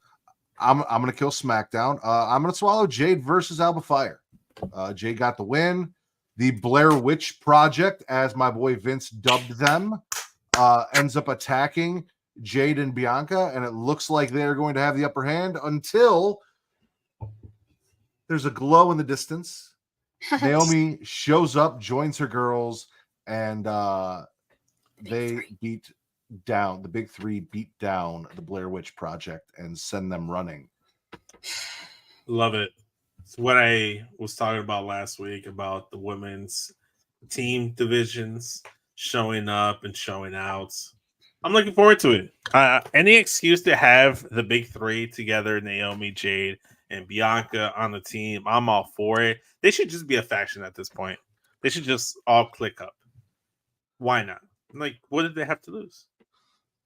They don't have to actively like go out and do stuff together, but they could be in association with one another. I mean, they are. I don't know where my voice is gone. They are basically. Not like an actual faction. What's Yeah, up, there you go. TC? Hey, TC's in the chat. We acknowledge. Yeah. I mean, let's ask TC. TC's the. I clearly the main acknowledge TC. Yeah, exactly. My tank tops are dirty. It's too wild to wear a t-shirt. But What yeah, are you asking, TZ? Did you say you were asking him something? Yeah, just make the big three a legit faction right now. Like just Jade, Bianca, Naomi. Just make them a faction. I kind of like them loosely associated, not. Yeah, I mean, not like actively. they have each other's like they're homies. Like they have each other's backs when shit goes awry. Yeah. Mm-hmm. But right now it's more of a like with what Randy, Kevin, and Cody had going on, or like and stuff like that. But it'd be good to actually see them as an actual faction. Why not? I mean, doing the Freebird Rule female New Day thing, they find as a collective. Yeah. Yep. All right. That was Vince. You did that? No, I did that. I did the Jade. Yeah. So Vince, spit or swallow. Let's see here. Let's go on over to Raw. Black Woman Click. I'm gonna swallow everything Judgment Day. And I'll specifically swallow the fact that Damian Priest and Rhea Ripley aren't the victims in this story, and they've continuously been laid out for us on Raw. Finn Balor said that, hey man, you actively went out of your way to be like, this was supposed to be no leaders, just us running things. But you go out here and trying to say that you're the leader. You're trying to screw me over last year. I waited a whole year to cost you. You didn't see it coming. I waited till your back was turned. Then he was saying, it was like, then I'm going to come and get you again, but I'm going to wait until your back is turned and you least expect it. Not just me, all of us. They do a wide zoom out of the new Judgment Day with Liv Morgan, Dom, JD, Carlito, and himself. Then later on, we're going to have the match of JD versus Damian Priest. JD McDonough laid out a lot of reasons as to why he signed with Finn, outside of him just being his homie. Damian Priest at no point really wanted him in there and actively just choked them against the wall one week, and they continuously kicked them out. TC saying Rhea isn't a victim, but Priest made an honest mistake. He was just too passive about it. Nah, man. I don't think so. I think you out here just fucking over with your homie's title shot. You're gonna get it right back. And he's also actively saying that he didn't need the Judgment Day, trying to be the leader. Carlito at no point was accepted fully by Damian Priest, even though Carlito was actively playing as Damian Priest in 2K. And then you have Rhea every week asking, why is Carlito here? Dom, again, this man was taken from his father, choked out with with thighs, I should say. Beaten up with knees. Sorry, I meant thighs. Beaten up. Yes, I'm into knees apparently because Never met a knee guy before. Yeah, mine are weak, so I look for strong ones. Anyways, point is, Don't look for Tegan Knox. no, I haven't been able to find her That's actually. right. But again, I love this, and I love that Judgment Day isn't RIP because everybody was saying RIP Judgment Day because Rhea and Damian Priest were out of there.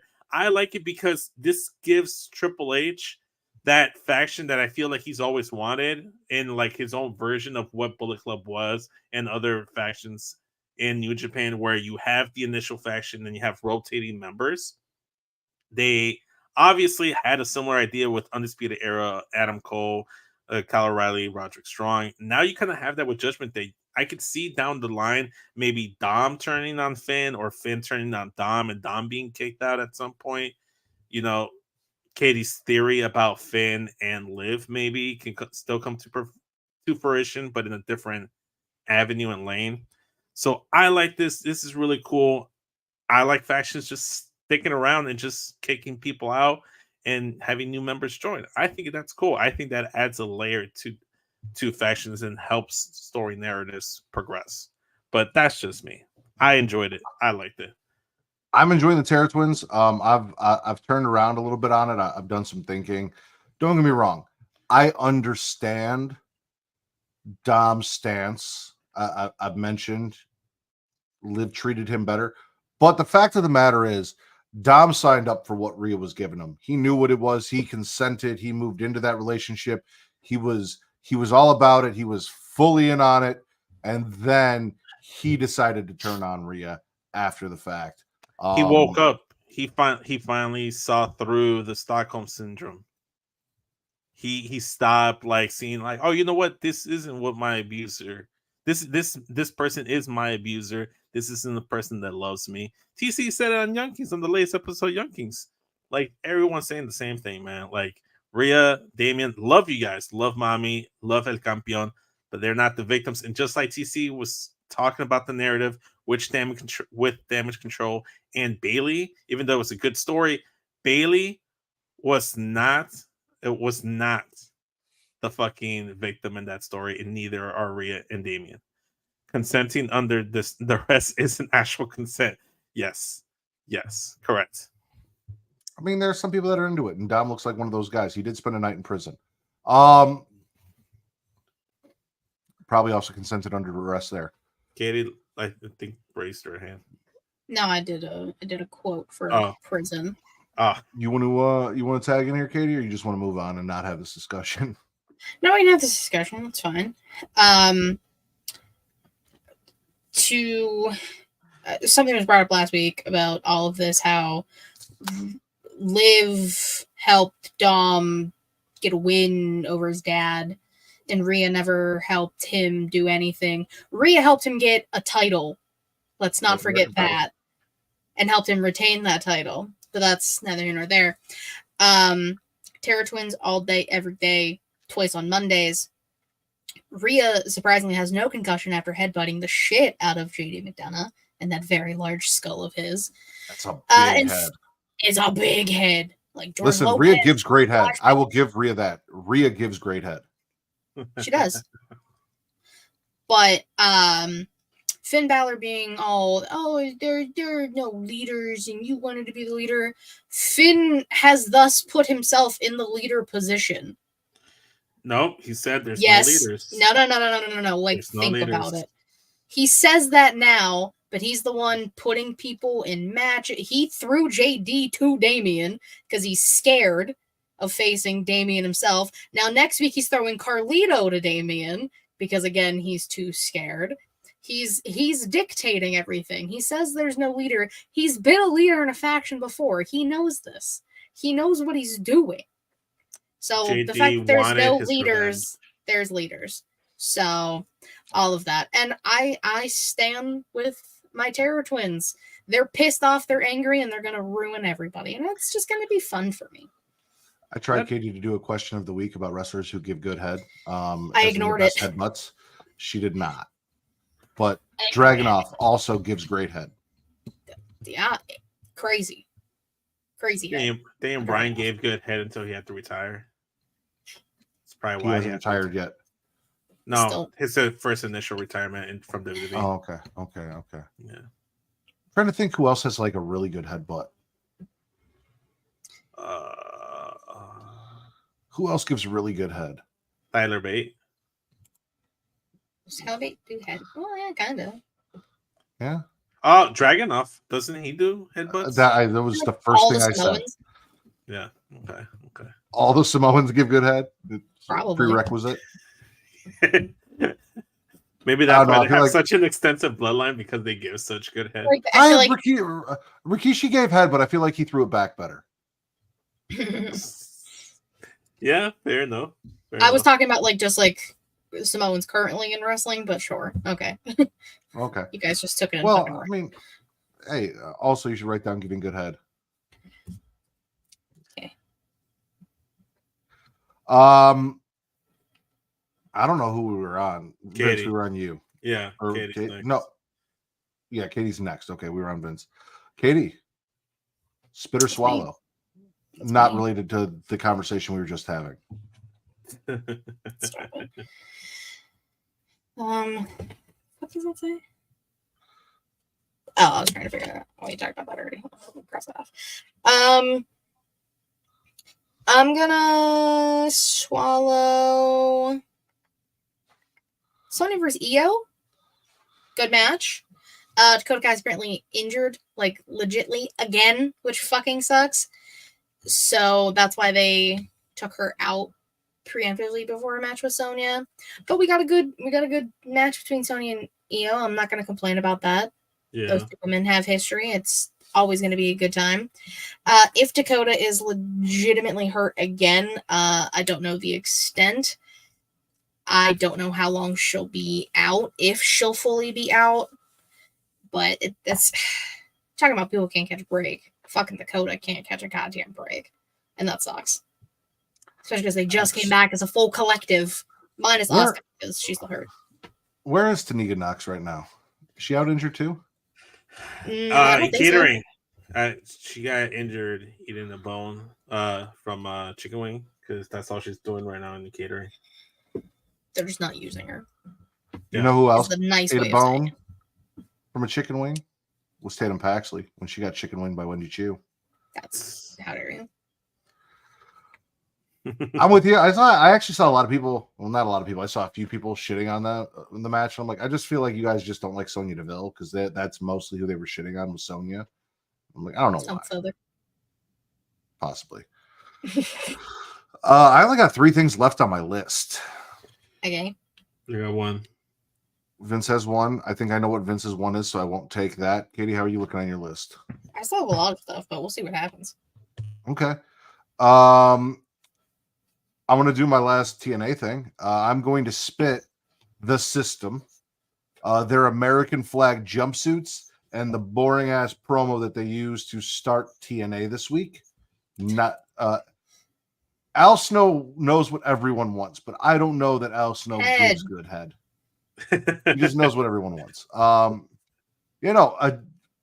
It's Moose, it's Brian Myers, it's Fandango, and then Eddie Edwards and his wife Alicia. And they've all, except for Alicia Edwards, lost their championships. They're feuding right now with it was Frankie Kazarian, but there was someone else. Nick Nemeth has the title. They lost their tag titles and whatever. They're supposed to be the premier faction in TNA, and they're the least entertaining thing about TNA when I watch. And that's a spit. All right. Fair enough. All right, Vince. Talk about our hometown boy. Spit or swallow.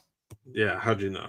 I'm gonna swallow CM Punk coming out, still getting a hot reaction. Calling out Drew, but Seth comes out. It looks like they're about to go at it. Makes a cowboy reference to Seth Rollins, which I love, and I loved it because a lot of people online were saying that Seth Rollins makes a better Hangman Page than Hangman Page with that fit. I saw that. That's crazy. But factual. Tell I'd like me, to say I was first. Yeah. man always comes first with the jokes.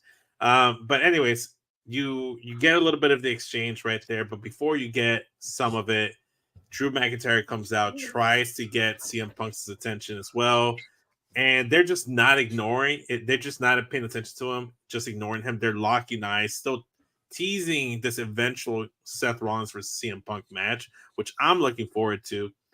Finally gets CM Punk's attention, talking about how he still has his wife and dog in his corner because he has the bracelet. Dude jumps the barricade, goes after him. And I loved how afterwards, like this after the segment, that he tries to look for him backstage and Pierce stops him. And CM Punk's like, I just want to talk to him. But he makes like a choking gesture, like he's like, I just want to talk to him. I just want to talk to him. And I thought it was hilarious. But the main reason I'm getting the swallow has nothing to do with CM Punk or Drew or Seth. What kind of Seth? Bronson Reed looked like a fucking badass. He destroyed Seth Rollins. 6 tsunami splashes.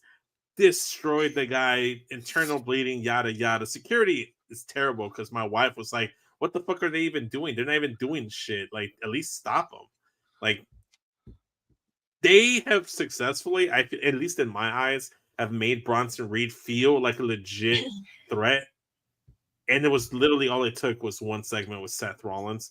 And then either Seth Rollins takes some time off, then they circle back to this feud at Bad Blood or some other pay-per-view, or they do it at Bash of Berlin. But now you set up Seth Rollins versus Bronson Reed. You help elevate that man and put a pin on Seth versus Punk until you actually get a conclusion between Drew and Punk. So this is all a well-rounded segment. They got a lot of stuff over. Jesus. So Seth is also injured. I believe it was written off TV, but like there's like he's chronically injured. They don't know how long he's actually going to be out. So this was basically a way to write him off. Because he's probably still not fully healed from the last injury. Probably not. With his back and his knees and head, shoulders, toes. So there you go. So this just gives Seth more time off. But, I mean, it did. Bronson pulled a Braun.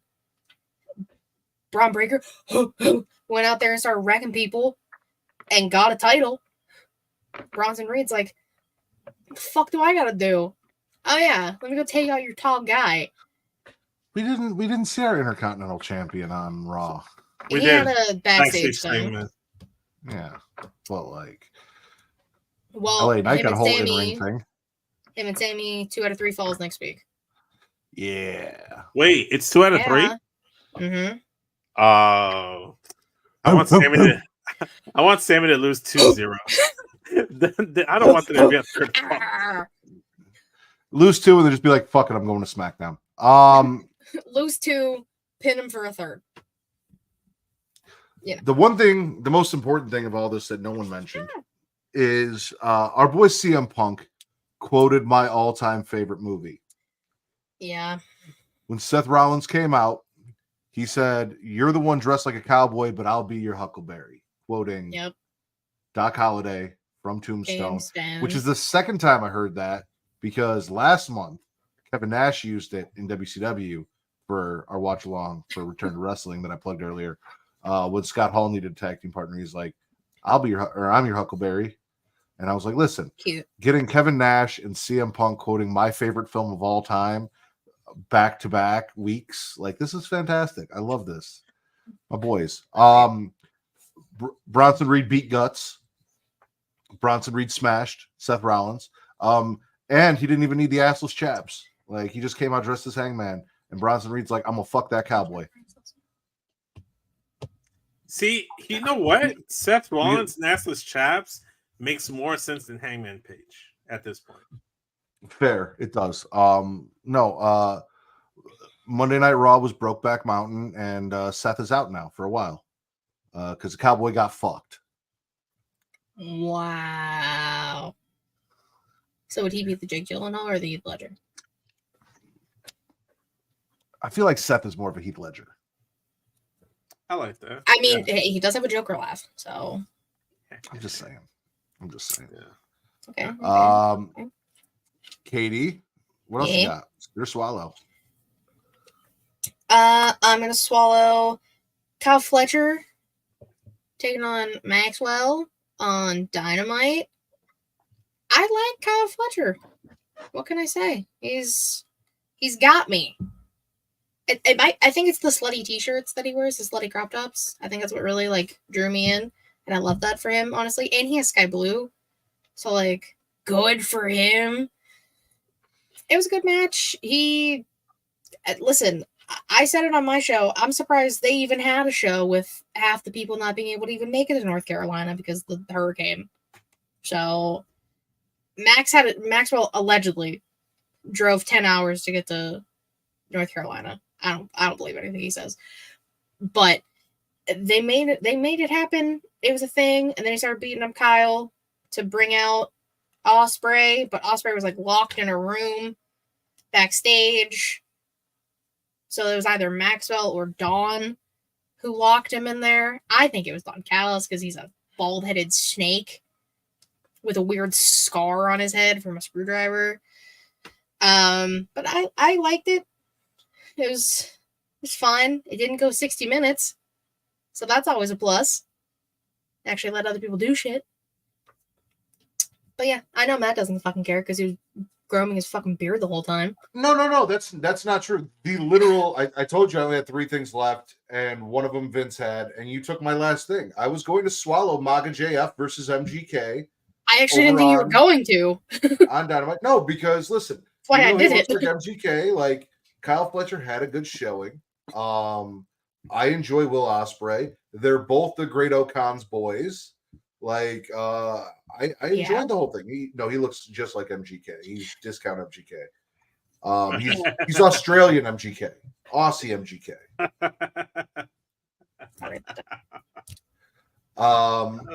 I gotta look up this. And I almost tweeted that out, and then I didn't. And then I saw someone else say it, and I was like, "God damn it! I should."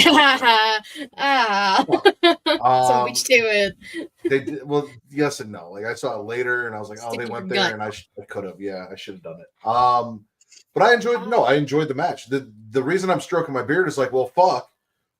This is the Katie Wrestling Showcase now because we're an hour and 37 minutes in, and me and Vince are out of shit to talk about. So, Katie, wow. Oh. I actually forgot to write this down, which is why I didn't have it here, because I thought we were going to talk about it in news and rumors, since it's more of a rumor. Well, hold on. It's not your turn yet. It's not your turn yet. Wait, hold on. Real quick. I spit Chris Jericho being on my TV and the fact that Chris Jericho was there. Obligatory Chris Jericho on TV spit. Vince, spit or swallow. Okay, fair enough. The rumor that Cero Miedo, Pentagon Jr., you have Ray Phoenix, then also maybe you threw me off. Danny Garcia and Ricky Starks, all contracts that are soon to expire or aren't being used in AEW that are targeted and people of interest by WWE.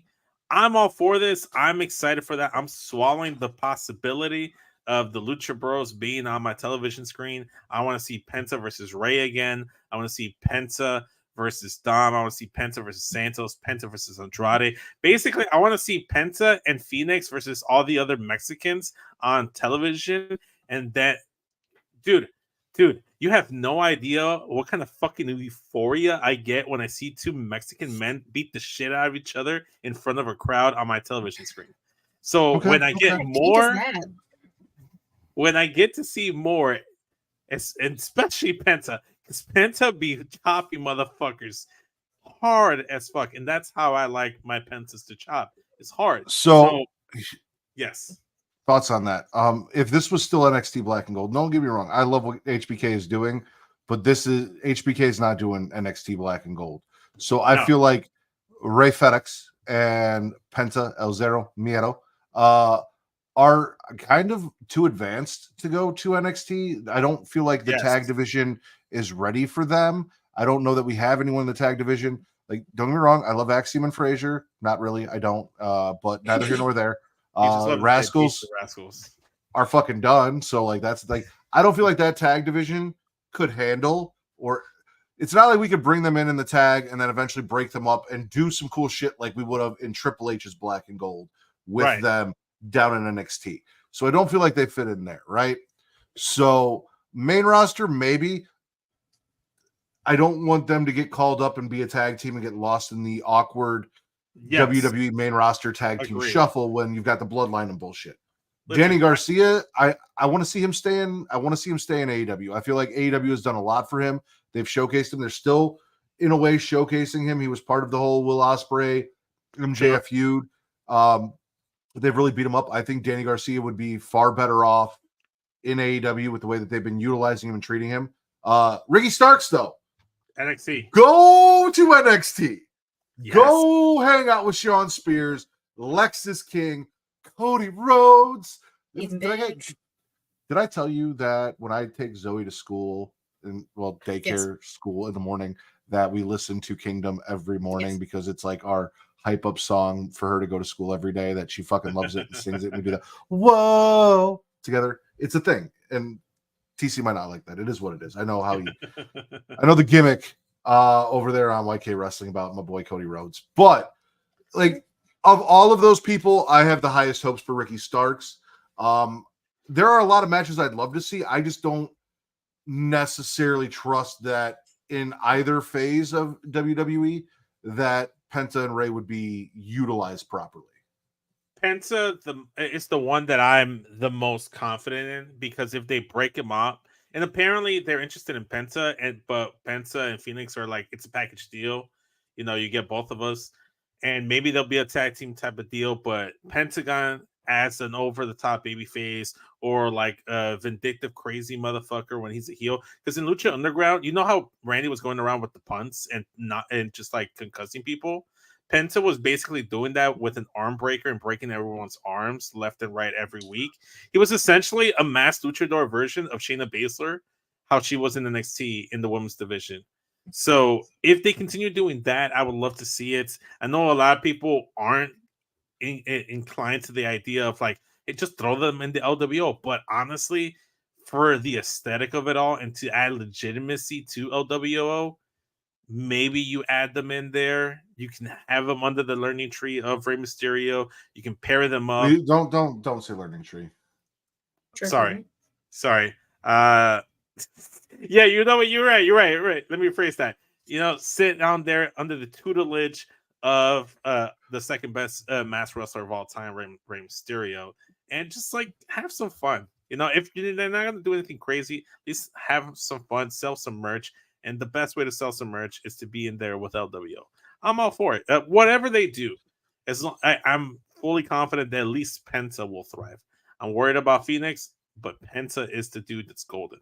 Can't mess him up. Okay. Now back to what I said 5 minutes ago. Take it away, Hey, that's me. It's my thing. Okay. I'm going to let me cross that off. I'm going to swallow the interaction happening between Tiffy Time, and I'm just going to have to do the other one too. Chelsea Green. I love both of them. They're both just like, how do I put this nicely? They're both like stupid. Like they both play dumb blondes, basically. Ish, yeah. Ish. Like it's just like the little bit of like early 2000s teen drama kind of thing. I like it. I think it's funny. So I felt like we just got the tip, and I wasn't going to swallow just the tip. I was going to wait till next week when we have the party, and I feel like we get the whole 9 inches or 9 yards, 9 yards, not 9 inches. Not so. That's why I didn't put it in my notes, but also the whole 9 inches. Stop it. I just like the two of them, and then Piper just standing there, just being like, "What the fuck?" And I love Tiffany's like that. She just wears it like a bag now. Her briefcase. It's cute. It's cute. It's pink. It's Barbie. I like the strap, like kind of like using it kind of like a computer laptop carrier or like a book bag type of thing. I like that. I thought that was really cool. I just like Tiffany, and she's really the only one I really care about right now in that whole little like segment. Like she's killing it right now. She's very entertaining. She has my wife hooked. Wait, let me jump on the gimmick real quick. All right, guys. So we're gonna plug our socials, but you got anything before we plug our socials, Katie? Oh my god! It's like, am I just gonna keep going, or Yeah, keep going till the Katie Horror or Katie Wrestling Showcase is Katie Horror concluded. Showcase? That's like next month. Dropping the gun. We can talk about Lyra and Shayna. Always fun. Can't go wrong. Yeah, Because, they took out Katana. Let's got her Casey again. Katana broke her nose, so now Ninja Bird Party is just Bird Party because she's alone. Kaden also got dropped, so now it's just Bird. Yeah, now it's just Bird, which that sucks. And then, I love how somehow Katana was the disco ninja sex, and Caden was just the party. I don't know how it happened. How did that math in your head? I'm just trying to get answers, is all. I know where the sex came in. You need to be stopped. Anal play with Ricochet? Yeah, obviously. God, guys. Samantha's Jesus. the bomb. Relax. Go ahead, Katie. I love Samantha. Do I have anything else? I'm spitting everything Robert Stone and Stevie Turner, because what the fuck are they doing? I to actually enjoy that. I didn't like it this week. Honestly, I got to watch Stevie Turner and those clothes eat hot dogs, so maybe that was It was chicken wings. chicken She's wings. here. She wasn't eating Sorry, glizzies. fantasizing. I mean, the whole Hank and Tank's barbecue inside. Trash. Fuck Hank and Tank. See what I mean? Let's go. The only Let's Hank talk. I like is Hill. The only thing I liked about that was Miss Parker and Lola and Solruka putting that douchebag through a fucking table. What the fuck I was can't that? remember by his the way? name. Dude, I don't know who the fuck that guy is, but his whole thing is he's a sexist pig and then he gets beat up by women every week, which I don't know how I feel about that. Like, on one hand, yes, but also, like, is it really necessary? No, but no. maybe it's not even a gimmick. At this point, I wouldn't even be surprised. Why put him on TV if it's not a gimmick, Shawn Michaels? Booker of the Year, my ass. Out of the other two options, HBK is Booker of the Year. I say. He's booking the people of color and he's booking the women properly. What's the last Mexican I saw on NXT TV? Maybe not. Wow. There's no Mexican. Axiom? He's from Spain. He's He's not a Mexican. luchador. We got conquered by Spain. He's a We're not luchador. Spain. I don't know people's ethnicities. Oh, you know I don't know what? who's from Roxanne Mexico. Perez. I'll give you an easy out. Roxanne Perez. There you go. She was on TV. Perez, and she is the women's champion and killing it Was as she on women's TV champion. this week? I don't recall her. She was a part Lola of the Lola thing in Vice the is back. Cuban, motherfucker. She's Okay, fair. Cuban. See, this is why I'm not saying anybody, because I don't know. I don't want to get anything wrong. Last time Cruz del Toro showed up. I don't mind being corrected if I'm incorrect. I'm just not gonna guess. I guarantee Vince couldn't, for the most part, look at every white person he knows and know their ethnicity and background and what country their family came from. Like, well, okay. Something I will swallow that happened from the Stone Stevie bullshit. That they're gonna do a multi-woman match next week for all the women who haven't had a chance at the title. Which title? Roxanne? I believe Roxanne's. just to kill time, I guess, before Julia and Stephanie Vakir come. Why is it taking so long again? Julia was finishing up Marigold dates. Stephanie, I don't know. And then the third one's Delta. I don't know what's going on with her. She was on the WWE Mexico tour, but I'm assuming, kind of like Jade, maybe they're taking some time to get her what they consider TV ready. Probably. Before having her debut. I know she doesn't speak the best English, which even in NXT doesn't really matter. Or especially in NXT doesn't matter, but I'm sure that they're just prepping her for like the TV style stuff before they have her debut. And she was doing, and I mean, she had the WWE Mexico dates, and that was more than likely just to like see how she does in the crowd and where they needed to what they needed to work on once she was in front of a WWE crowd and how they responded. So probably. Yeah, it's just a lot of, I think it's for, at least for the two of them, it's just a lot of like background stuff of getting them where they want and when they are. I mean, Stephanie said fuck all to the rest of her dates and said, I'm showing up in WWE anyways. Julia's at least finishing out the dates she had. Yeah. But I think that's done anyways, because I think it was the same pay-per-view that Alan and Io went over. I think it was that pay-per-view, which I think she was done. Where the fuck is AJ? He's supposed to be coming back. Allegedly. I heard this week, but he didn't show up, so I don't trust anybody anymore. Trust no bitch. What if he shows back up? What would AJ Styles even do?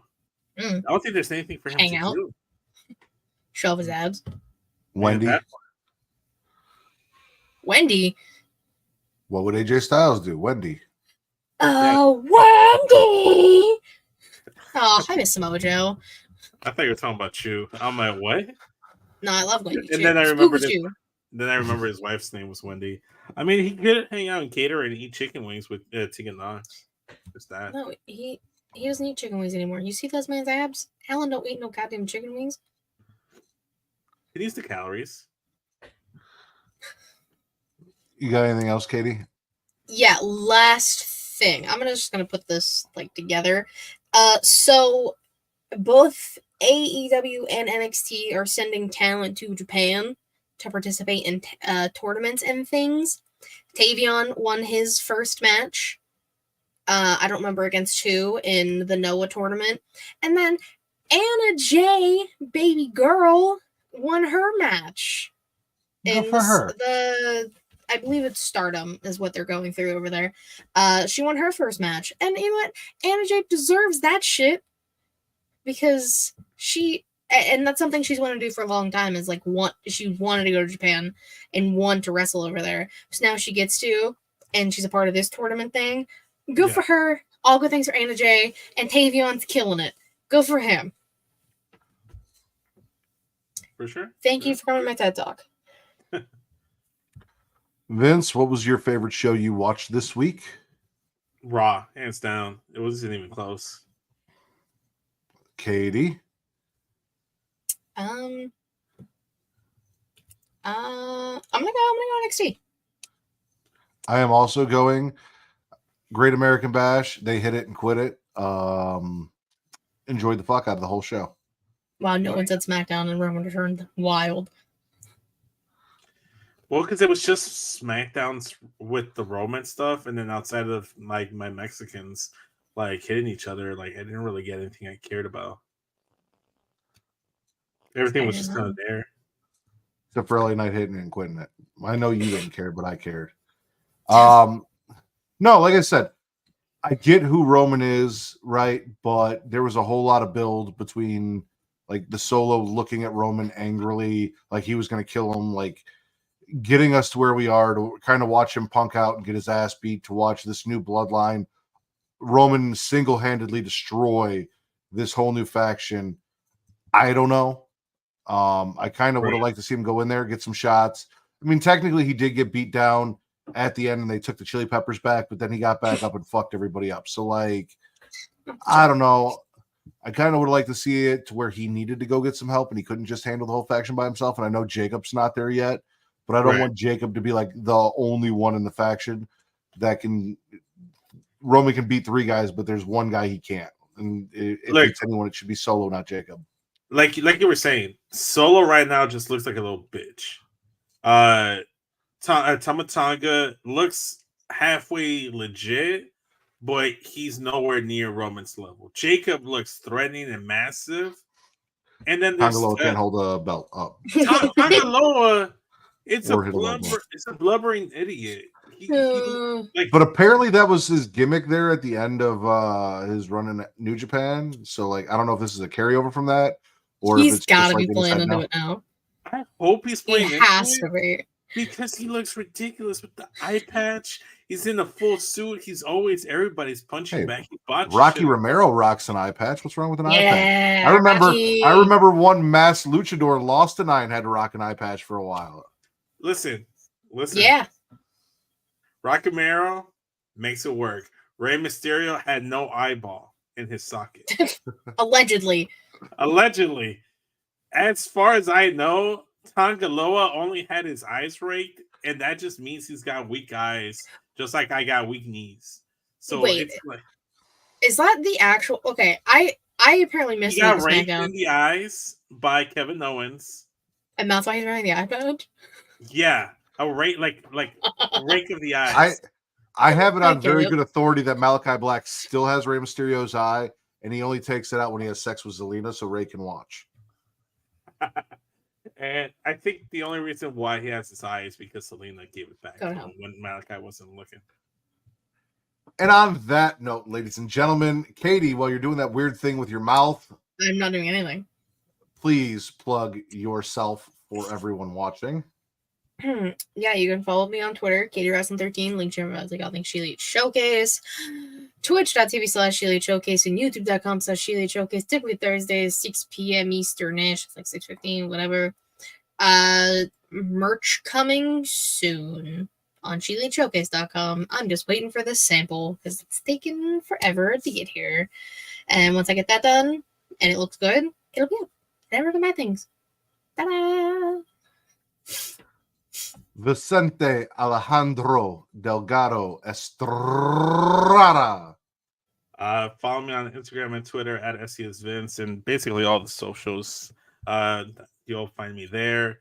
Go check out the Get Yo podcast. We recently talked SummerSlam sweaty 6-star picks, impromptu type of deal. We talked about our favorite SummerSlam stuff. We talked about Raw. We talked SummerSlam, SmackDown prior to SummerSlam. So go check out me and the homie Just at Get Yo Podcast on the Twitter, at Get Yo Podcast on the Instagram, and Linktree/Get Yo Podcast. And as always, you can find me at Matt Riddis, at MATTRIDDER, for your wrestling content, at Getting Off for your horror content. Both of those are over on X or Twitter, and everywhere else on social media at Smackin It Raw, whether that is TikTok, Threads, Instagram, or Blue Sky. For Miss Katie Kinsey Bay and Vicente Alejandro Delgado Estrada, I am the patron saint of podcasting, the Word Matt Ritter, and this has been your #1 wrestling podcast, formerly on Pornhub. Yeah.